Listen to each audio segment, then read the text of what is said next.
My 3 bulletproof investment strategies for 2020 and beyond. I'm going to explain these strategies to you in 3 simple, fast steps. But before I do, let me quickly go over my backstory for those of you who might not be familiar with my YouTube channel that is completely blown up over the past year. Over 190,000 subscribers since we started this channel just back in the summer of 2019. Something I'm extremely proud of. But my name is George Gammon. For those of you who don't know, I was an entrepreneur my entire adult life. I retired in 2012 at the ripe old age of 38 years old.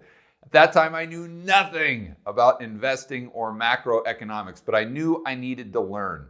So I studied the greats, guys like Milton Friedman, Thomas Sowell, investors like Jim Rogers, Warren Buffett, and Stan Druckenmiller. And I came up with my own framework for investing.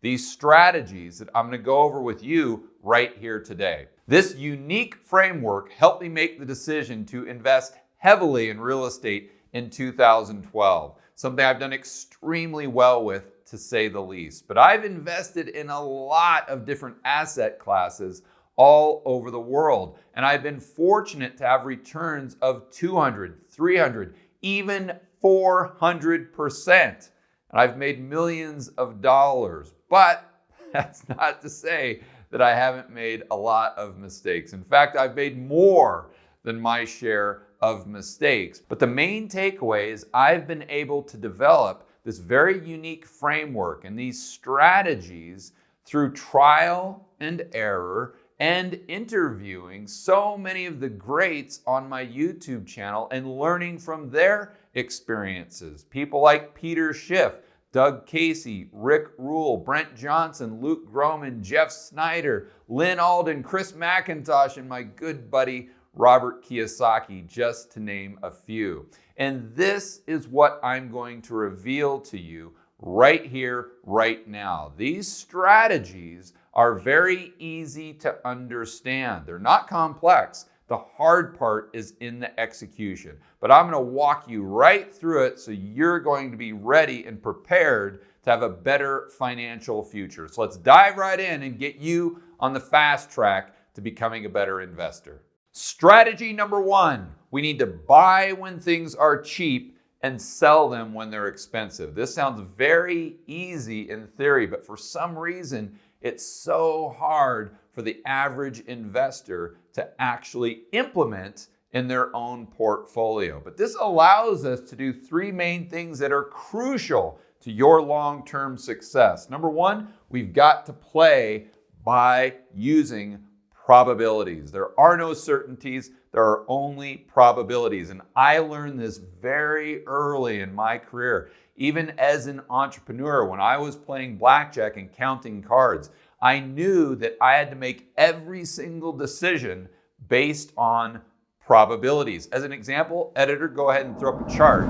These are statistics that show the likelihood of a dealer going bust based on what card they're showing. You'll notice a 5 and a 6, they have over a 40% probability of going bust. In other words, you automatically win. And this doesn't include the additional likelihood of you actually winning the hand even if they don't go bust. So needless to say, it's usually the prudent strategy for you to hold if the dealer is showing a 5 or a 6. And it's not to say that you'll win every single hand. It's just to say that this is the best decision based on the probabilities. And if you do this over the long term, you will come out ahead. And it's the exact same thing with our investment strategy. If we always buy things when they're cheap and sell them when they're expensive, it's not that we'll win every single time. It's not that we'll make money with every single investment or speculation. But if we continue to do that over the long run, just like blackjack, there's a very good chance that we come out ahead. The second is it allows you to set up a purposeful and structured portfolio. And portfolio construction is what most investors pay the least amount of attention to, if any attention at all, And I would argue it's the most important. So many retail investors get caught up on trying to decide what stock to buy or trying to time a top or a bottom in the market, and they completely ignore portfolio construction, money management, and the mental game. I think that is a huge mistake. I personally have taken portfolio construction to a whole new level where I really get into the weeds, take a deep dive, and get analytical about portfolios of the greats and what I can learn from them and what I can teach you.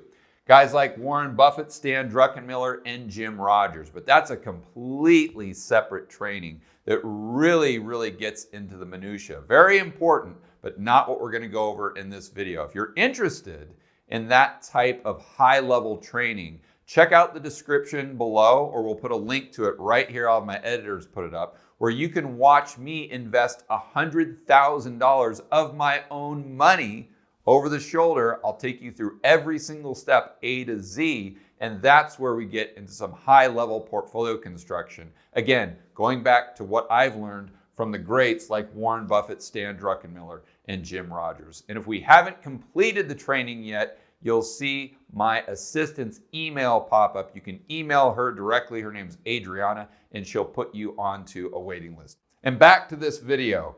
The third area where buying cheap and selling expensive gives us a distinct edge is in the mental game. I always say if you can focus on staying rich and not getting rich, over the long run, ironically, I think you've got a better chance of actually getting rich. And let me explain further.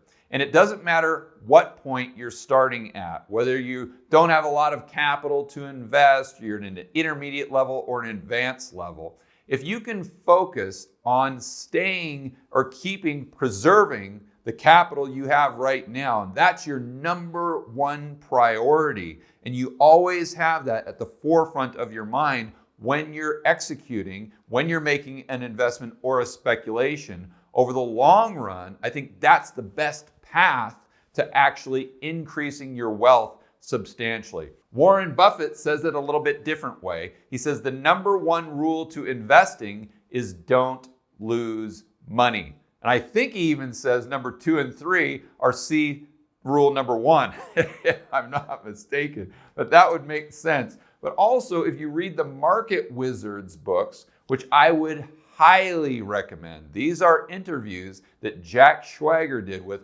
all of the greats. They come to the exact same conclusion, that rule number 1 is don't lose money. Or as I like to say, focus on staying rich and not getting rich. It's all about capital preservation. So if we can buy cheap and sell expensive, over the long run, we have a much better chance of achieving that objective. So now you may be saying to yourself, okay, yeah, George, I get it, but give me an example of buying cheap and selling expensive, a real life example, something that I can really sink my teeth into and get a visual from.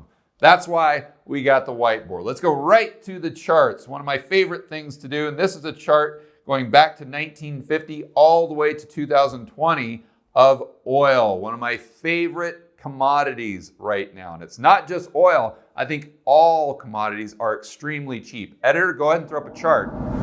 And you can see that commodities right now are at an all-time low relative to stocks.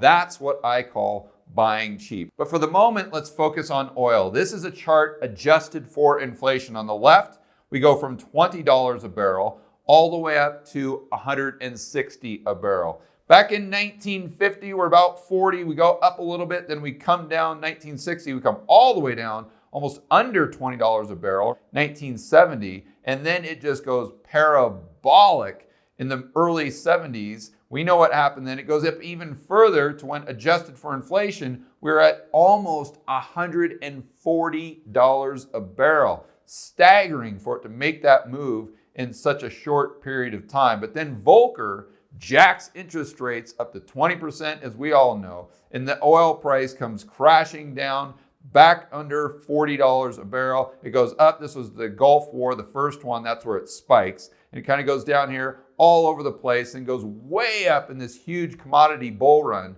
we had in the early 2000s. That's when it got over $160 a barrel adjusted for inflation. And it comes crashing down in 2020, where you'll remember the price of WTI went into the negative.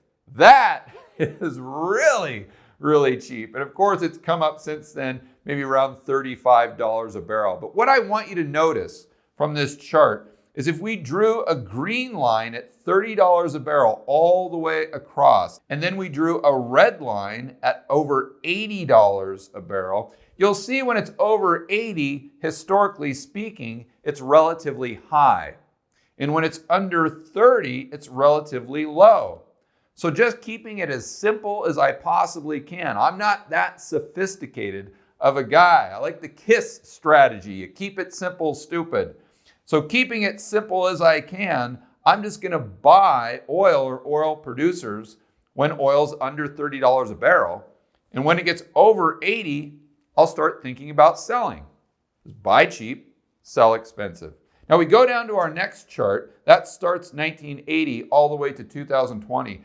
This is the Buffett indicator, or market cap to GDP, the market cap of the stock market compared to gross domestic product of the United States. On the left, we go from 0 all the way up to 30 trillion. The blue line is actually the market cap. So it starts off very low in 1980, doesn't do much, and then it spikes in the dot-com bust.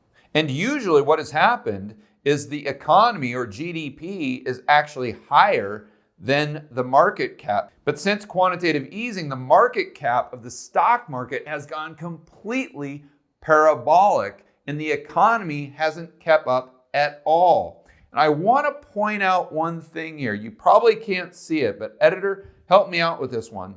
When we had the GFC, economic output, or GDP, actually went down. There's a little mark there that's going down. And the stock market went way down, went down by 50%. But look at what's happening today. GDP is going down by even more with the cerveza sickness, or what I call it, with COVID, virus, whatever you want to call it. I just call it the cerveza sickness for my videos because YouTube will demonetize me if I actually say coronavirus or COVID or whatever that is. So anyway, getting back to our chart here, you'll see that GDP has crashed even more than it did back in the GFC. But the stock market has gone up to all-time highs. You look at this chart, this Buffett indicator, going back before 1980, and it's the only time in history where the GDP and the stock market are actually going in opposite directions. What does that tell you about the stock market being cheap or expensive as hell right now today? So if I was looking at just the broad stock market, like buying an S&P index fund, there's no way I would do that using my strategy. That's not to say that the stock market can't double, can't triple from here, but it is to say that it isn't cheap. Therefore, I don't want anything to do with it because I'm going to make investments, speculations based on the probabilities. And right now, the probabilities are against you if you're going long the S&P, the Dow, or the broad market. Those are two examples of a very basic analysis, but let's go back to oil momentarily because that's something I'm really excited about. Pretty much all commodities I think are cheap right now, like I said earlier. So we start with this chart of inflation-adjusted prices, but I think the next step is to also layer over M2 money supply. In other words, the amount of currency units in the broad economy chasing goods and services. Goods such as oil. And a great example as to why I like to add money supply to my analysis is the price of gold. Editor, go ahead and throw up the chart of gold relative to M2 money supply. Right now, with gold about the same price it was in 2011, so many people are asking the question, hey George, is gold cheap? Should I buy it right now? Well, I think you should buy it at any price because I see it as insurance. That goes back to the portfolio construction. More on that in strategy number 2. But when we're just getting fixated on the price, it's so important to look at money supply. So look at this chart and we can see that back in 2011, the price of gold far exceeded the money supply. But in 2020, the money supply has grown so substantially that now gold, although I wouldn't consider it cheap, isn't near as expensive as it was back in 2011 when it was at the top of the last bull cycle. I couldn't find a chart of the price of oil with money supply, but what we can do is just look at this simple chart of M2 and then look at a chart of the nominal price of oil, and we can see that as the nominal price of oil has actually gone down, the quantity of money has gone parabolic. It's gone through the roof. Therefore, we can safely assume that using this metric, oil has never been cheaper relative to the supply of money. And using this metric, just a simple price adjusted for inflation, we can see that under $30 a barrel, it's very cheap. So what I'm doing with my strategy is I'm waiting for oil to get under $30 a barrel, and then I'll step in and buy again, just like I did in March. The main takeaway is I'm trying to buy $1 for 50 cents. What most people do is they try to buy $1 for $3, hoping that it goes to $5. And you may say, well, George, that's because you're a value investor and not a growth investor. And I would definitely agree with that. And I would also say that I think value investors have more of the probabilities on their side over the long run. A good example of this is back in March, I not only bought oil, the producers, but I also bought coal, an ETF. And this is something that was way, way, way out of favor. Most people wouldn't touch it with a 10-foot pole because all of the push towards climate change, environmentalism, the green energy push. But I thought it was cheap. Therefore, I went in and bought. Now, it's not to say that I didn't think it would get less expensive, but I'm not trying to time the bottom of the market. I'm not worrying about price. I'm only worrying about this strategy, buying cheap and selling expensive. And as a result, the ETF that I purchased back in March is up over 30%. And it's not to say that coal is the future. It's just to say, or give you an example of buying $1 for 50 cents. And to end this strategy, I'd like to point out what the best performing stock in the entire market since 1968 and the best performing sector overall since the mid-1990s. What do you think that is? I'll let you think about it just for a moment. The best performing sector since the mid-1990s has been tobacco. And the best performing stock, when you reinvest dividends, going back to 1968, it isn't Apple, it isn't Tesla, it isn't Coca-Cola, it's not McDonald's, it's not Walmart, it's not Berkshire Hathaway even. It's Altria, a cigarette company, the furthest thing from a growth stock you could possibly imagine. Strategy number 2. We go into a portfolio deep dive. We talked about how crucial portfolio construction is in strategy number 1. Now let's get into it deeper, go over the specifics of how I organize my portfolio and maybe some suggestions that I can give you if you're limited by a 401k or an IRA. So with my portfolio, I like to set it up in a way called 10-80-10. So 10% would be allocated to insurance. 80% would be allocated to investments, and the other 10% would be allocated to speculation. So how do I define these things? First of all, insurance for me is just physical gold. This isn't a way to get rich. It's a way to stay rich. It's a hedge against the insanity of central banks, big governments, inflation, social unrest, basic uncertainty. So I always want to have a 10% allocation to gold. I don't care what the price is doing. It's always there to protect my overall purchasing power. And 80% of my portfolio, I want to allocate to investments. I define that by something that pays you to own it. So as an example, it'd be a dividend-paying stock, a rental property, a bond that actually pays interest. So that eliminates all US Treasuries from the equation right there, right off the bat. And there's several reasons I like the majority of my portfolio in an asset class that pays me to own it. First and foremost, I'm a real estate guy. That's my area of expertise. So I naturally gravitate to this style of investing. But also, remember, we go back to strategy number one. The best performing stock since 1968 has been Altria.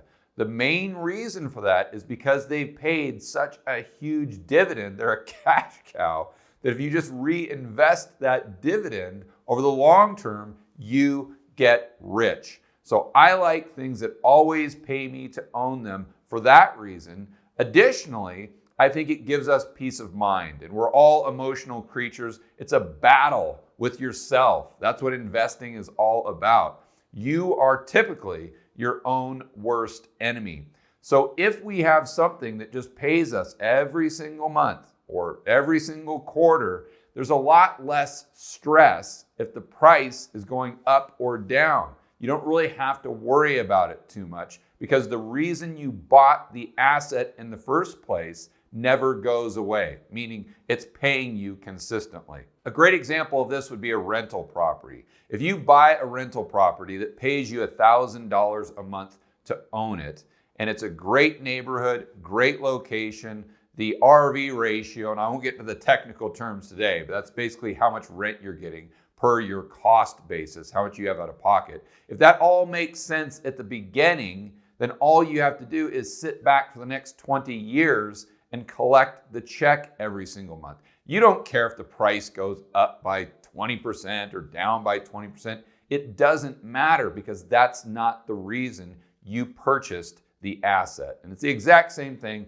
with a bond or a stock that pays a dividend. And at the end of the day, we have to realize we are amateurs. We're not Jim Rogers, Warren Buffett, or Stan Druckenmiller. So if we can set up our portfolio in a way that is very simple, it's easy to produce, and it's easy to maintain, that gives us an edge long term in being successful and making money. But when you're thinking about your investments or your speculation, you also need to consider what we discussed in strategy number one. Remember, we want to buy things when they're cheap and sell them when they're expensive. And that goes for cash flow as well. The last 10% of the portfolio I allocate to speculation.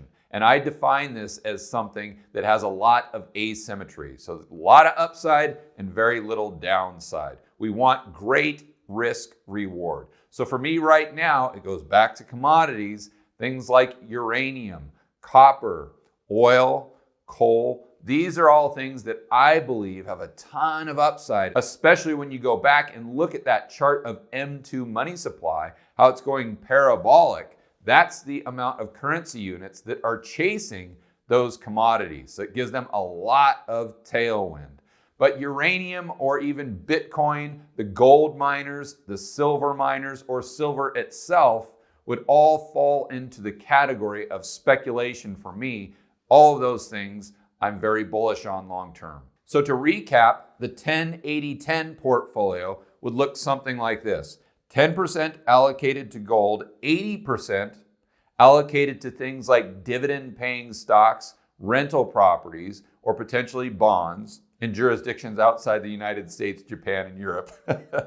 And speculation, maybe Bitcoin, silver miners, gold miners, uranium, copper, or even coal. Although coal is something that's very interesting because it can pay a huge dividend as well. But maybe that Altria might be a good fit for the investment side of your portfolio. The last time I checked, they are paying over an 8% dividend. Not bad. The problem with my 10-80-10 portfolio is many people who are stuck in a 401k or an IRA have very limited choices, and they can't really pull off something like this. So for those people, I suggest they look at something called the Dragon portfolio. Now you may be saying to yourself, George, what on earth is a Dragon portfolio? That sounds ridiculous. Well, it's nothing to laugh at, I can assure you. It was set up by a gentleman named Chris Cole, and he wrote an entire paper on it called The Allegory of the Hawk and Serpent. And I highly suggest you read it. We'll put a link in the description of this video, or I'll have the editor throw up a link right here so you can check out that paper. It's a free paper. You can Google it, download it, and it's great reading for a weekend. But the paper goes over why he thinks this portfolio is far superior to a risk parity portfolio, a 60-40 portfolio that all the financial advisors have been suggesting for the last 3 decades. Most likely a type of portfolio that looks exactly like yours right now. And the main takeaway, why that's a problem, is because Chris Cole, and I completely agree with him, sees the future, the 2020s, as a time frame of deleveraging. So there's 2 types of deleveraging. You can have a deflationary deleveraging like we had in the 1930s, or an inflationary deleveraging like we had in the 1970s. The bottom line is the debt in the United States, the sovereign debt, the corporate debt, the consumer debt, is all at all-time highs. That is unsustainable. Something has to come in and wipe away the debt.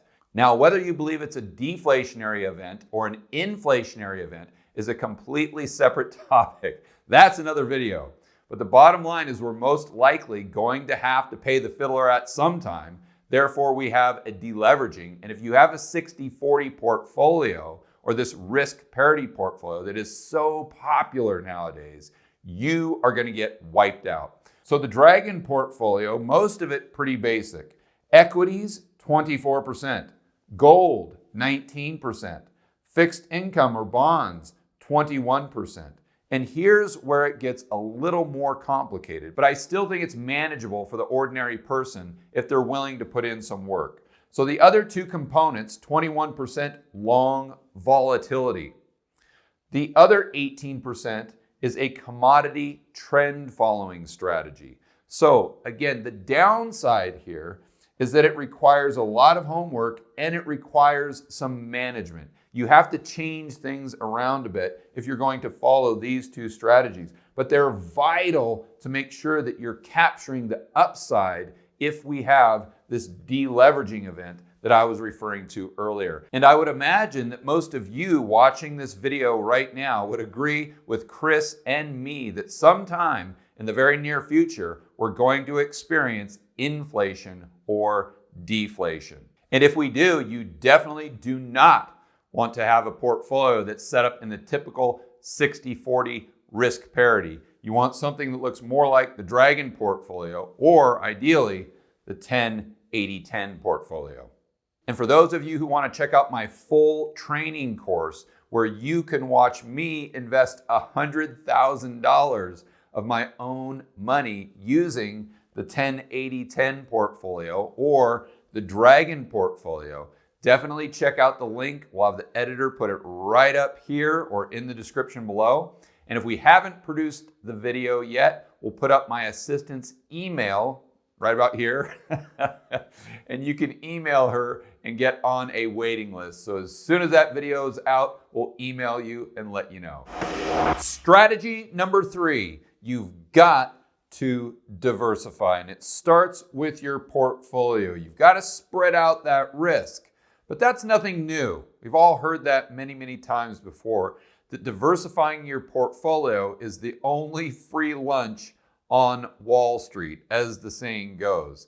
But I'd take it a step further. If we really start to get into the minutia and the detail as to why diversifying your portfolio is a smart idea, it's not just to spread out that risk. It's because we are imperfect creatures living in an imperfect world. And sometimes there's cross currents that can affect our portfolio that there's no way we could possibly predict. The cerveza sickness, as I call it, or COVID-19, is a perfect example of that. Another one is gold.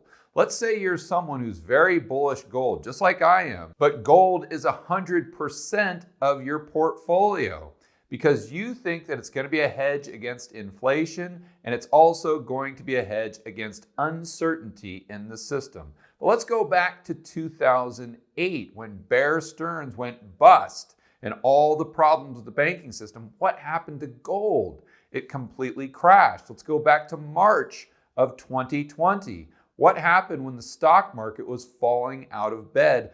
Gold was doing the same thing. So although you could be right about the long-term fundamentals, over the short and midterm, it could have wild fluctuations due to things that you didn't really think about because it's absolutely impossible for any one human being to understand the entire global economy to perfection and be able to predict what's going to happen in the next month, 6 months, or year. So if you're asking yourself right now, why did gold go down in 2008 and in March? It all goes back to liquidity. People had to sell whatever they could sell. So in 2008, it was all about the repo market falling apart and really having problems. And I've got several videos on that, so I'm not going to dive into it here. But what happened is all those big institutional investors, they had to come up with cash and they had to do it quick. No one would buy their mortgage-backed securities,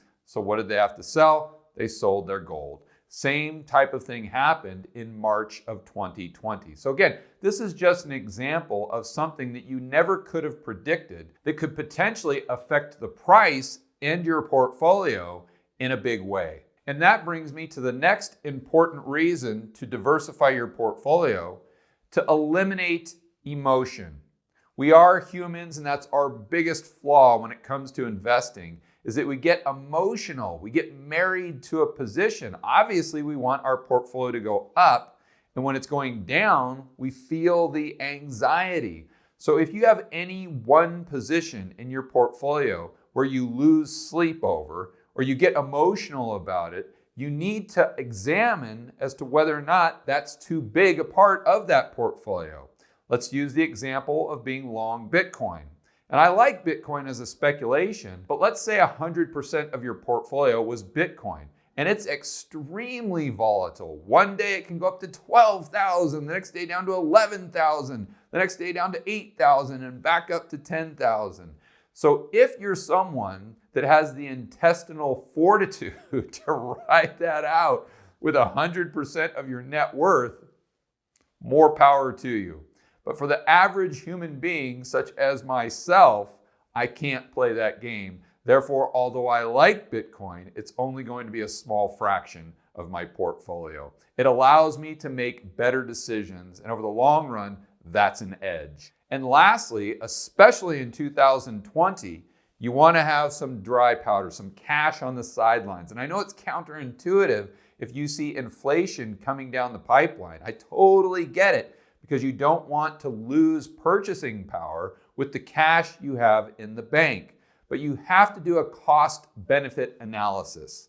Although you might lose, let's say, 5% of the purchasing power on the cash, if you think that asset prices, or whatever you want to buy with that cash, is going to go down by more than 5%, it's a good idea to have some optionality on the sidelines so you can take advantage of prices when they get cheap.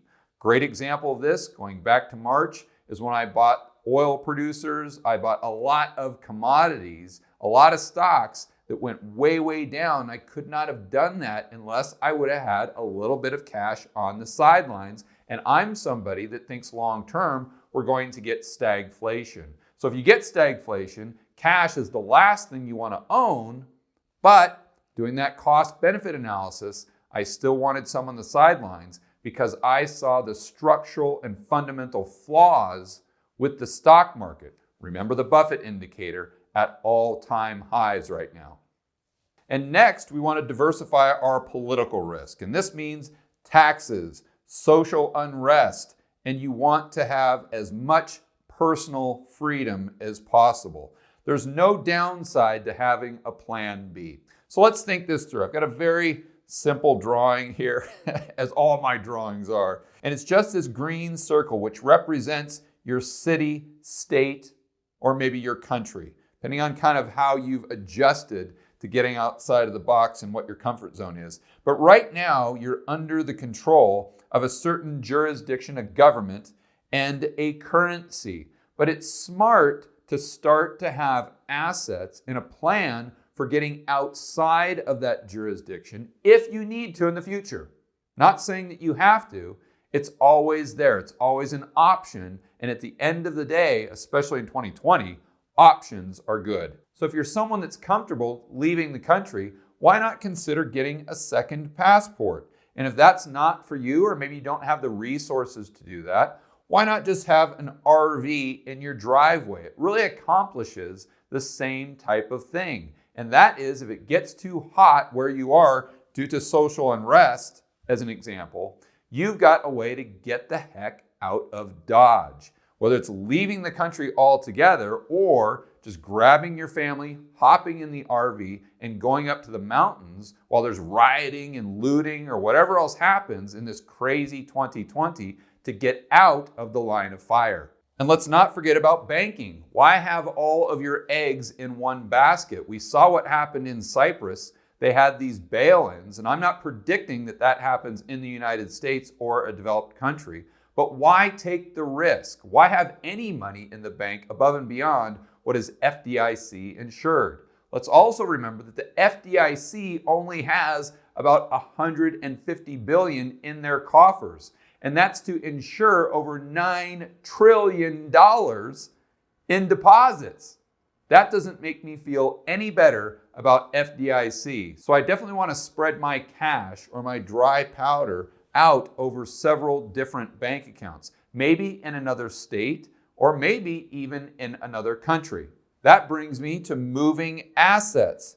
Great example of this, let's say you live in California and 100% of your net worth is in the equity in your home. Let's say you own $1 million home outright. I would think about getting those assets outside of California. The asset would be the equity in your home. Maybe not all of it, but at least some of it. So you take out a fixed rate loan against the equity in the house and you buy a property, let's say in Kansas City, or a more friendly jurisdiction to free market capitalism in California right now, or the People's Socialist Republic of California, as my buddy Jason Hartman calls it. Or you could just sell your home, buy a more modest home in California, then take the additional equity and move it to another jurisdiction, another state, what have you. And I'm not saying it has to be real estate. It's just an example of how to think this through and make sure that you don't have all of your assets under the thumb of one government. Third is we want to diversify our currency risk. This starts by asking yourself what your expenses are denominated in. So for Americans, their expenses are going to be denominated in dollars. And if that's the case, they don't want to have 80% of their assets denominated in something like the British pound, the euro, or the Colombian peso.